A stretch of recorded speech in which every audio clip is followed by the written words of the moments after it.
Hello dear students, good evening. Greetings of the day. Welcome to today's class which is of day 7. So we are discussing the topic matter in our surrounding.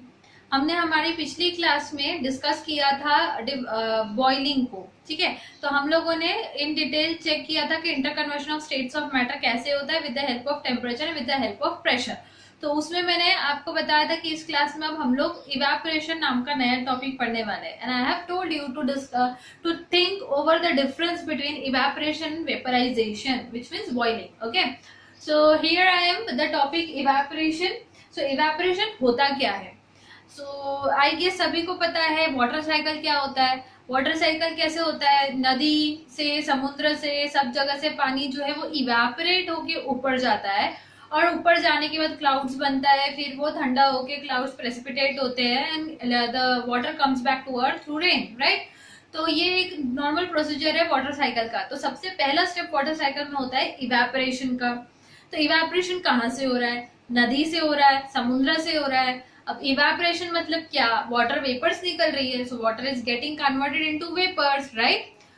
वहीं अगर आप घर पे gas के ऊपर, stove के ऊपर एक यूटेंसिल में पानी लेकर उसको गर्म करोगे, if it starts boiling the water starts getting converted into its vapours, right. तो आप ऊपर हाथ लगाते हो तो आपको गर्म भाप लगती है, स्टीम लगती है, तो वो एकदम ही गर्म लगती है, आपका हाथ भी जल सकता है। लेकिन नदी के ऊपर आप जाते हो, उसके ऊपर भी ऑब्वियसली मॉइस्चर है, वेपर्स है, वहां हाथ रखो तो आपको गर्म क्यों नहीं लगता है? नदी के अंदर तो आप आराम से पैर डाल के बैठ जाते हो, ऊपर की सरफेस हल्की सी आपको नॉर्मल गर्म लगेगी, लेकिन अंदर तो पूरा पानी एकदम ठंडा रहता है ना? होता है ना ऐसा?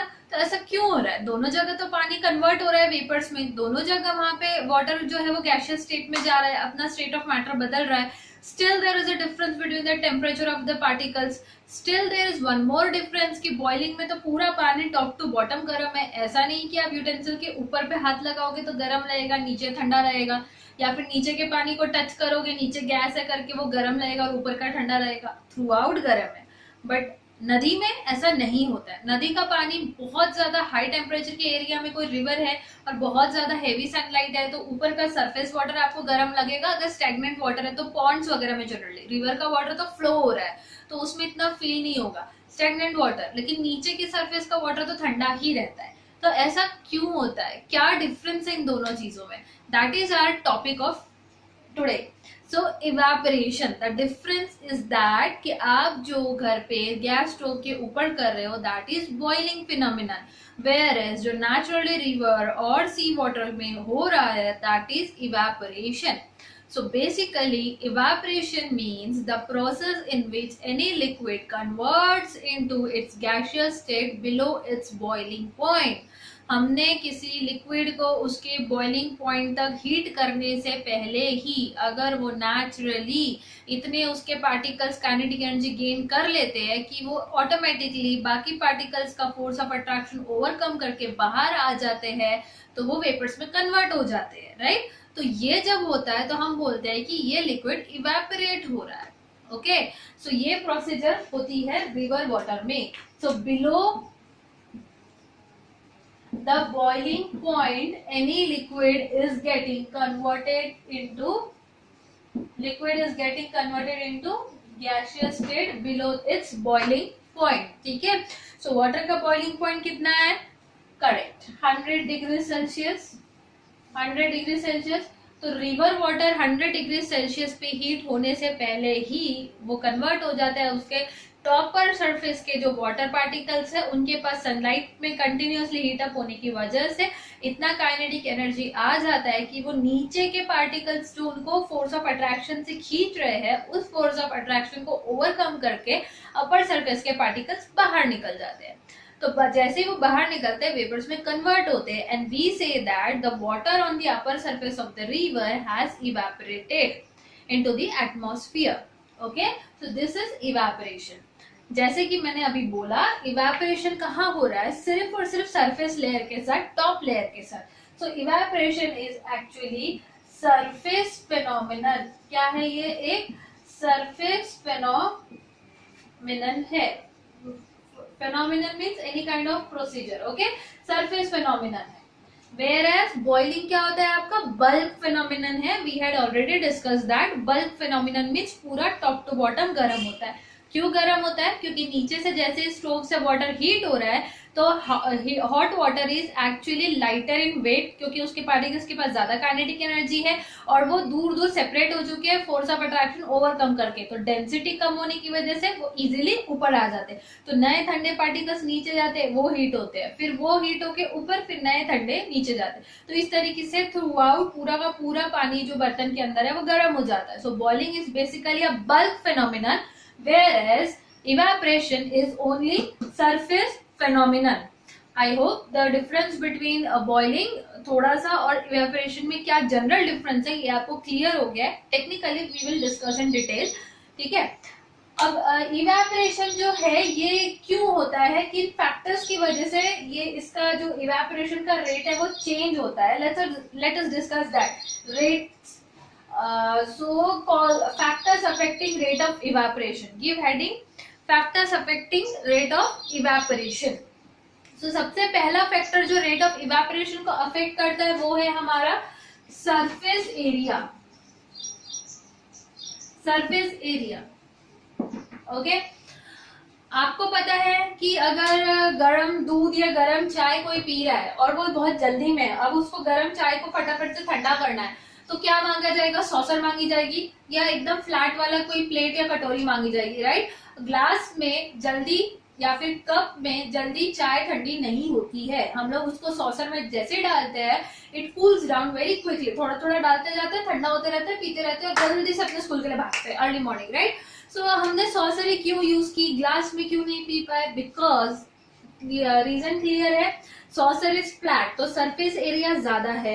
सरफेस एरिया ज्यादा होने की वजह से लिक्विड के नंबर ऑफ पार्टिकल्स जो एटमॉस्फेयर को एक्सपोज हो पा रहे हैं वो ज्यादा है, क्योंकि वो पूरी तरीके से फैल गए. तो इस फैली हुई जगह से उनको इवेपोरेट होने के लिए कम टाइम लगेगा compare to glass.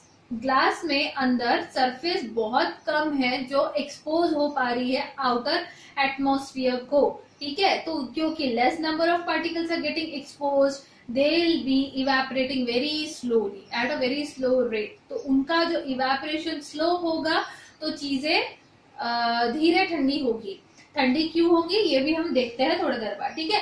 So surface area is a major factor. So surface area कैसे प्रोपोर्शनल है रेट ऑफ इवेपोरेशन को? So rate of evaporation, I must say actually rate of evaporation is directly proportional to surface area. पोरेशन is directly proportional to surface area. ठीक है. So if the surface area is more, rate of evaporation will be more. If surface area is less, rate of evaporation is less. Directly proportional का meaning ये होता है. जैसे जैसे ये चीज, ये क्वांटिटी बढ़ेगी या कम होगी राइट हैंड साइड वाली, सेम इफेक्ट आपको लेफ्ट हैंड साइड की क्वांटिटी में दिखेगा. ओके. ओके. सो इसीलिए हमारा इवेपोरेशन जो है रिवर, समुद्र, यहाँ सब जगहों से ज्यादा होता है. आप घर पे इस चीज के लिए छोटा सा एक्सपेरिमेंट कर सकते हो.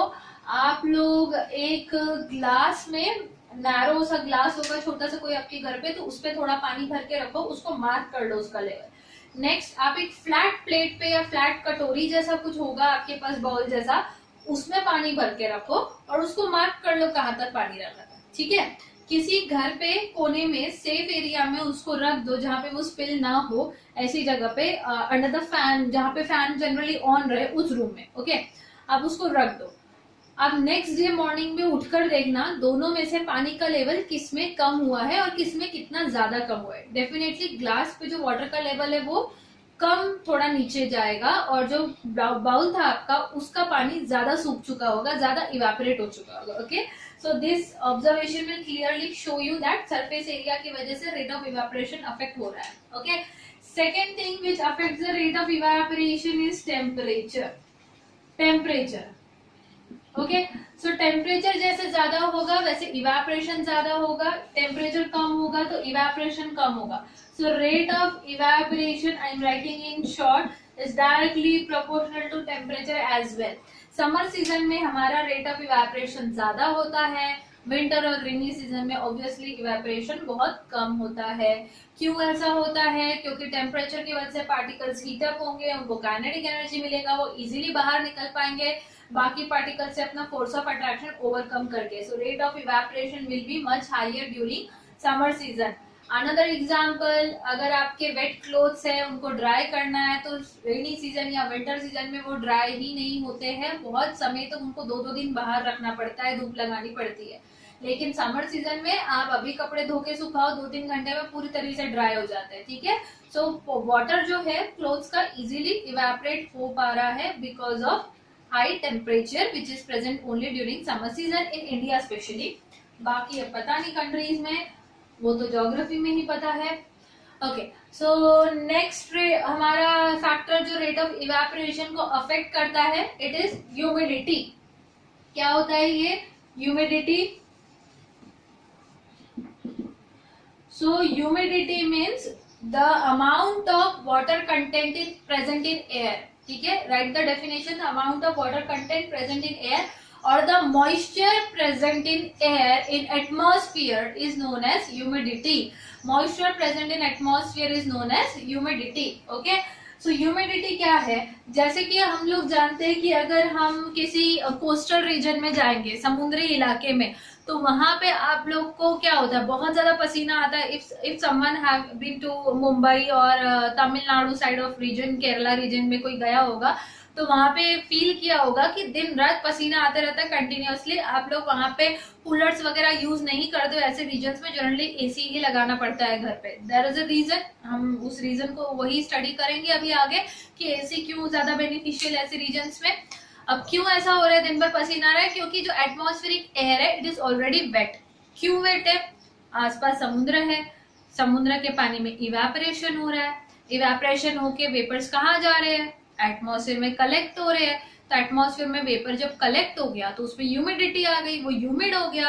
अब ये ह्यूमिडिटी में आप उसमें सरवाइव कर रहे हो तो ऑब्वियसली उस ह्यूमिडिटी की वजह से you feel that humidity and your body becomes wet. थोड़ा बहुत एकदम मॉइस्चर फील होता है आप लोग को। ठीक है, it's not exactly sweat but it's moisture which you feel in such regions.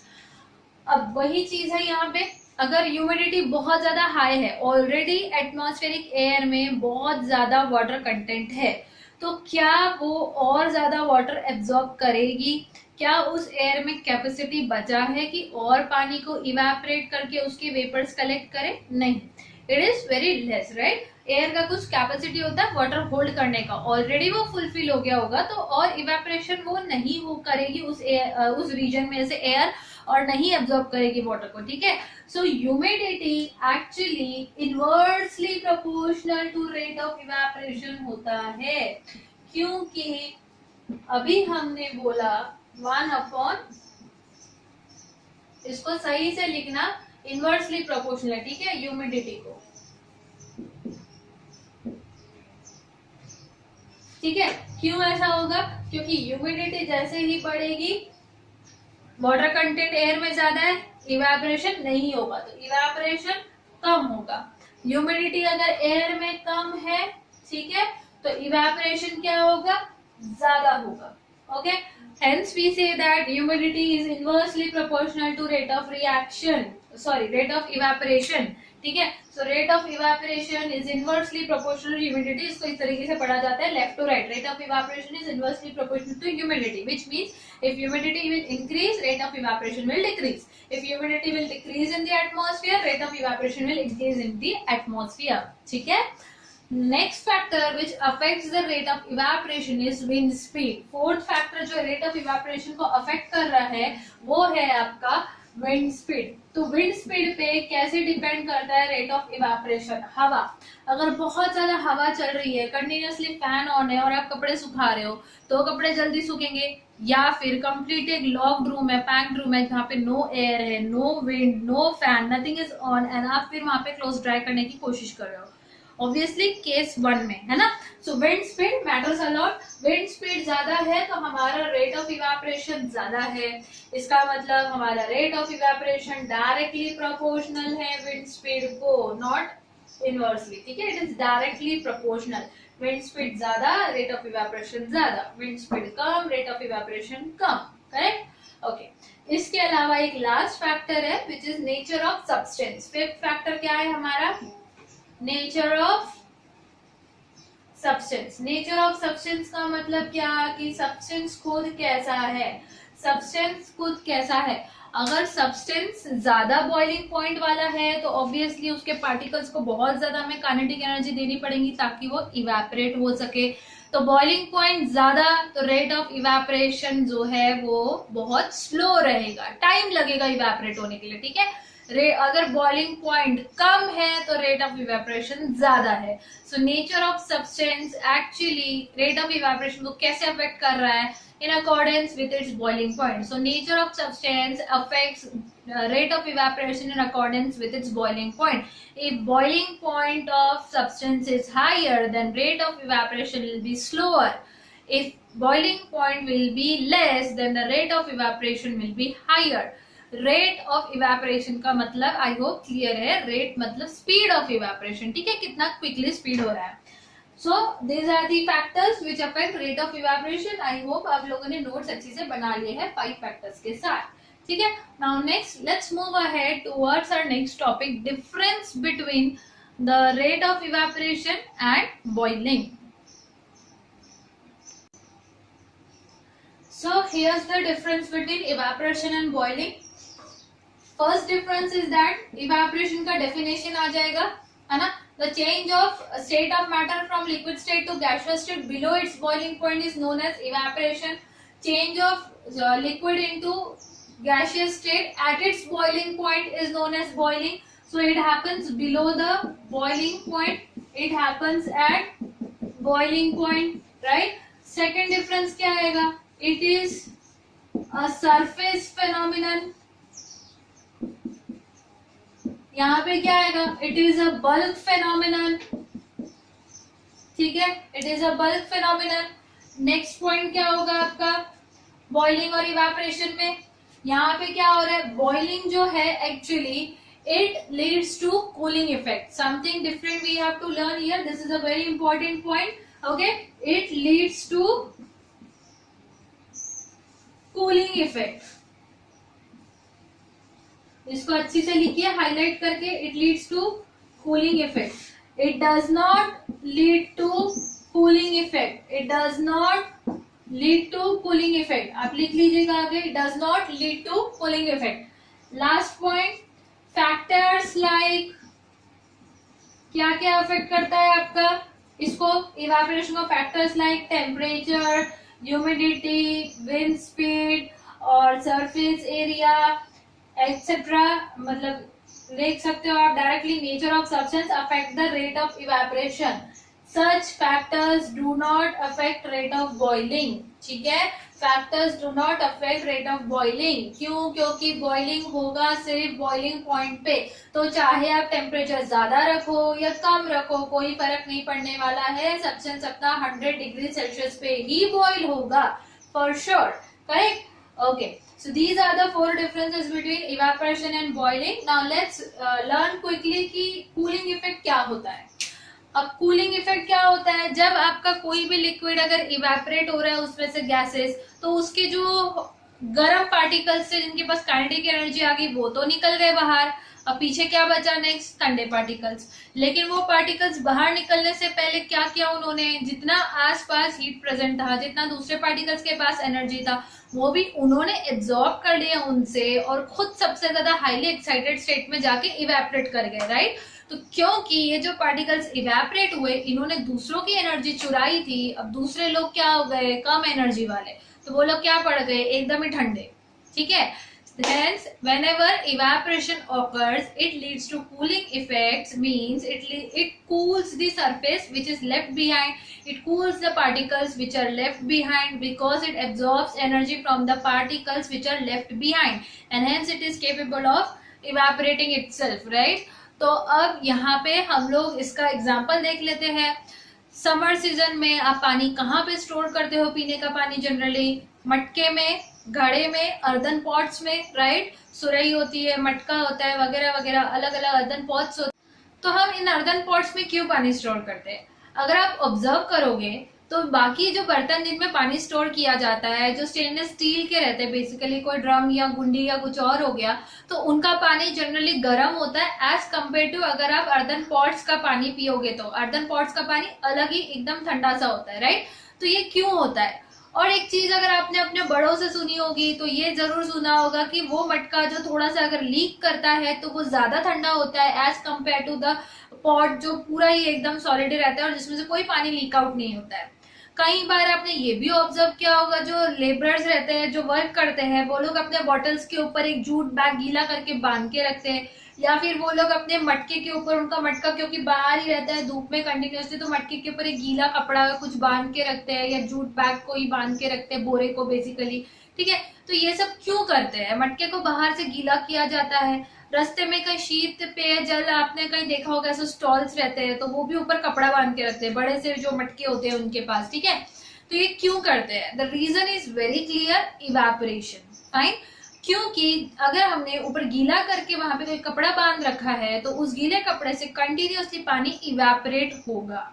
जो अगर मटका हमारा उसमें हमने पानी रखा है वो क्ले का है, तो क्ले क्या करता है, थोड़ा बहुत पानी एब्जॉर्ब करते जाता है। पानी एब्जॉर्ब करेगा तो आउटर सरफेस पे पानी आएगा, जैसे ही आउटर सरफेस पे पानी आएगा तो उसके पास क्या होगा, एटमॉस्फेयर से उसने अपनी हीट एनर्जी जो उसको रिक्वायर्ड है इवेपोरेट होने के लिए वो कलेक्ट कर लेनी है, ठीक है। जो क्ले मटेरियल है, जो आसपास के बाकी के वाटर मॉलिक्यूल्स है, उनसे सरफेस वाले वाटर मॉलिक्यूल सारा एनर्जी एब्जॉर्ब कर लेंगे। सो they'll evaporate by absorbing the latent heat of vaporization, ठीक है। बॉइलिंग पॉइंट से बहुत पहले ही कुछ पार्टिकल्स जो इवेपोरेट होते हैं basically they try to collect and absorb the latent heat of vaporization from their surrounding and hence they are capable of evaporating. As due to this phenomenon there is a heat loss from the particles which are left behind, which are left after the evaporation of surface particles, ठीक है, they become cool and so we feel the cooling effect, we feel कि अंदर का पानी ठंडा हो गया है क्योंकि वहां पे कंटिन्यूअसली एनर्जी लॉस हो रहा है। तो यही रीजन है कि हम समर में अर्दन पॉट्स यूज करते हैं, अर्दन पॉट्स पे गीला कपड़ा लगा के रखते हैं। सेकेंड रीजन, सेकेंड एक और एग्जाम्पल है आप लोग के पास, डेजर्ट कूलर जो होते हैं जिसमें ड्राई ग्रास होती है, वो डेजर्ट कूलर घर के बाहर ही क्यों रखे जाते हैं? अगर आप उसको घर के अंदर रखोगे तो बहुत ज्यादा ह्यूमिड हो जाएगा। आपने सुना होगा अपने पेरेंट्स को कहते हैं कि रूम में बहुत उमस हो गई है। उमस is a common Maharashtrian word, I don't know like ज्यादातर बच्चों को पता होगा बट कॉमन वर्ड है ये बहुत ज्यादा जो यहाँ बोला जाता है। इसके अलावा अगर आपको समझना है तो बेटर है कि ऐसा ही समझो कि ह्यूमिडिटी बढ़ जाती है रूम में, ठीक है। सो बहुत ज्यादा ह्यूमिड हो जाता है रूम, तो कूलर्स को जनरली डेजर्ट कूलर्स को खिड़की पे बाहर रखा जाता है। क्यों रखा जाता है? Again the reason is same, पानी हम उसमें बार बार भरते हैं, जाता कहाँ है? पानी तो वहीं सर्कुलेट हो रहा है, वाटर पंप से ऊपर जाता है, ग्रास से नीचे आ रहा है, तो पानी तो कभी खत्म ही नहीं होना चाहिए, बट ये होता नहीं है। मेहनत करके घर के बच्चों को ही उसमें बार बार पानी भरने जाना पड़ता है ना, तो वो पानी ज्यादा कहाँ है? स्ट्रेट फॉरवर्ड वो पानी भी इवेपोरेट हो रहा है। सो जितना ज्यादा बाहर टेम्परेचर है उतना ज्यादा रेट ऑफ इवेपोरेशन है, because of which surface water evaporate होके बाकी के पार्टिकल्स का लैटेंट हीट चुरा के उनको कूलिंग इफेक्ट देके जा रहा है and so we feel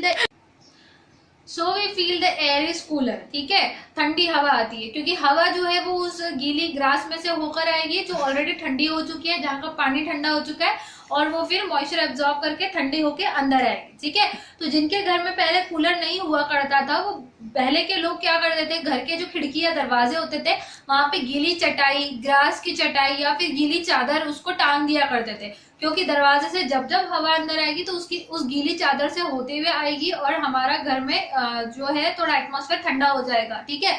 So these were the reasons, these are the things which help us to maintain the temperature. It's all natural phenomenon, but ये natural phenomenon अगर इंसान को समझ में नहीं आते हैं तो वो उसको यूज नहीं कर पाएगा सही से। Hence science is a very important subject in our life, जिसका हर एक डे टू डे रूटीन में हमारे कहीं ना कहीं एप्लीकेशन है, ओके। सो इतना सारा मैटर पढ़ने के बाद एट द एंड हम लोग को इसमें से बहुत सारी चीजें पता चली है। जैसे कि हम लोग को ड्राई आइस के बारे में पता चला है, हमें सब्लिमेशन के बारे में पता चला है, हमें इवेपोरेशन और उसके यूजेस के बारे में पता चला है, ठीक है। तो अब इस चैप्टर में आप लोग के जो थोड़े से न्यूमेरिकल से स्पेसिफिक हीट और टाइम टेम्परेचर ग्राफ पे वो बचे हुए हैं, और इवेपोरेशन के कुछ क्वेश्चंस हैं जो मैं आपको गिव रीजन के थ्रू आज इस वीडियो के एंड पे आपको देने वाली हूँ। तो आप ट्राई कीजिए उन क्वेश्चंस का आंसर लिखने के। in our next video we'll discuss the answers of those and we'll go through the numericals, ठीक है। so before the starting of numericals I want to make sure कि आप लोग अपना पूरा थ्योरी पोर्शन अच्छे से कंप्लीट करके याद कर चुके हो, ठीक है। अब यहाँ पे अगले क्लास में आपको होमवर्क ही मिलने वाले हैं ताकि आप लोग का जो है ये स्किल ब्रशअप हो जाए पूरा chapter, and we'll definitely design a test for you all ताकि 100% आप श्योर हो जाओ इस चैप्टर को लेके। और एक चीज मुझे ये कहने थे जाते जाते कि सब्लिमेशन जो है, हाँ लास्ट वीडियो में मैंने आयोडीन का स्पेलिंग थोड़ा रॉन्ग लिखा था, मैंने बाद में ऑब्जर्व किया IODINE, I had written IDOINE, तो प्लीज उसको रेक्टिफाई कर लीजिएगा। It was a very blunder, वो उधर से देख के लिखने में रॉन्ग हो गया, बाय मिस्टेक हुआ है, प्लीज उसको करेक्ट कर लीजिएगा, ठीक है।